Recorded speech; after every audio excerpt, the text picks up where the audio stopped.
Let's take a look at this problem where we'll compute and use activity rates. Jordan's Lakeside is a popular restaurant located on Lake Washington in Seattle. The owner of the restaurant has been trying to better understand costs at the restaurant and has hired a student intern to conduct an activity-based costing study. The intern, in consultation with the owner, identified the following major activities. Okay, and we see right here, serving a party of diners is the first activity cost pool, and the activity measure that they identified was the number of parties served. Another activity cost pool was serving a diner, and the activity measure would be the number of diners served. And serving drinks is the last activity cost pool identified, and the activity measure is number of drinks ordered. Okay, then reading the next paragraph, a group of diners who ask to sit at the same table are counted as a party. Some costs, such as the cost of cleaning linen, are the same whether one person is at a table or the table is full. Other costs, such as washing dishes, depend on the number of diners served. All right, let me move the mouse off the side here. All right, so what do we know?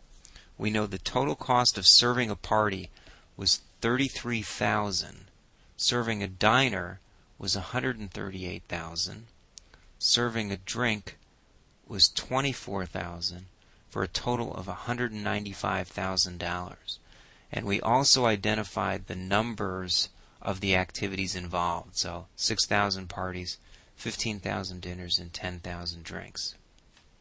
Now, prior to the activity-based costing study, the owner knew very little about the cost of the restaurant.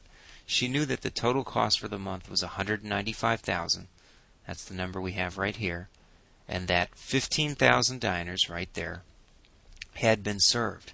Therefore, the average cost per diner was $13. We take $195,000, divide it by 15,000 diners to come up with $13 per diner. All right, now we move down to requirement 1, which you see on the bottom part of the screen. Compute the activity rates for each of the 3 activities. All right, well, we know the activities are serving a party, serving a diner, and serving a drink. So to come up with the activity rates, all we have to do is do the calculations. Okay, now you see right in this section, right in here that I'm circling, I've added the calculations. So what are we taking? We're taking the $33,000 to serve a party divided by the activity of 6,000 to come up with $550 per party. And then we take the $138,000 of serving a diner, dividing it by 15,000 diners, and you see we come up with $920 per diner. We do the same thing for serving a drink, and we come up with $2.40 per drink. So to solve part A, I'll move this out of the way now. If I can get it to move. We drop in the 550, the 920, and the 240, which came right from here, right? And that takes care of requirement 1. Okay, now I've rearranged the screen a little bit. How we solve part 1 appears right up here on the top part of your screen. Okay, so I'm circling it now with the mouse. And then we read requirement 2 next, which says, according to the activity-based costing system, what is the total cost of serving each of the following parties of diners? And we need to round our answers to do 2 decimal places. Okay, so we need to solve for a party of 4 diners who order 3 drinks, a party of 2 diners who order no drinks, and a party of 1 diner who orders 2 drinks. All right, let me show you the calculations of how we would come up with that. I'll put it right in the middle here so we can view that. Okay, so now what you see on the screen is we see the party of 4 diners who order 3 drinks. We would use the under serving a party. We have the $550 per party cost that we've already calculated. Serving a diner is $920. So there was a party of 4, so we have 920 times 4 is $36.80. And how many drinks did they order? 3 drinks. So $2.40 per drink for 3 drinks is $7.20. So if we add the serving a party of $5.50, serving a diner of $36.80 for the diners, and a drink comes out to be $2.40 each for $7.20. We come up with $49.50. Okay, and that's where the $49.50 comes right from there. Then we use the same logic to solve for the party of 2 diners who order no drinks.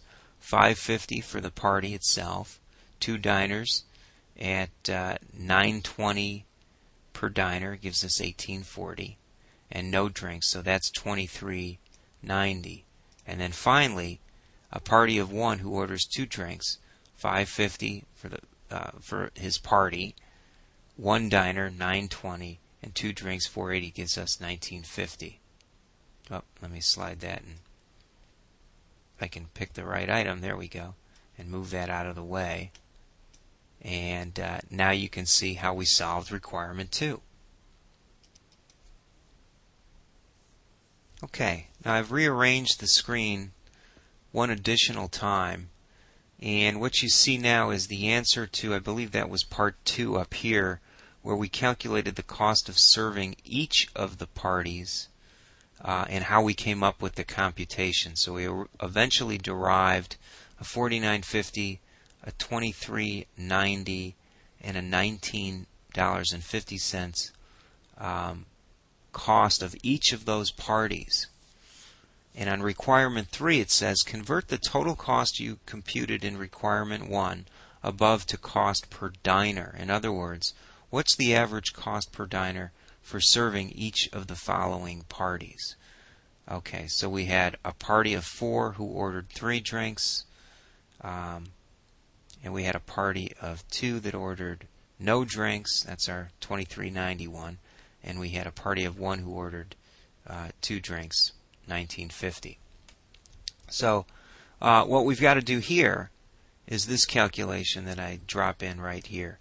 We take the $49.50 that we computed early and we just divide it by 4 diners. So using an activity-based costing approach, we come up with a different answer than what was perceived before. We come up with $12.37 per diner, right? And then for 2 diners that had no drinks, the cost was $11.95 per diner. And finally, 1 diner with 2 drinks was $19.50. Okay, so we've solved requirement 3, and hopefully we've learned a great deal more about the cost of serving diners drinks and parties when we implement an activity-based costing system.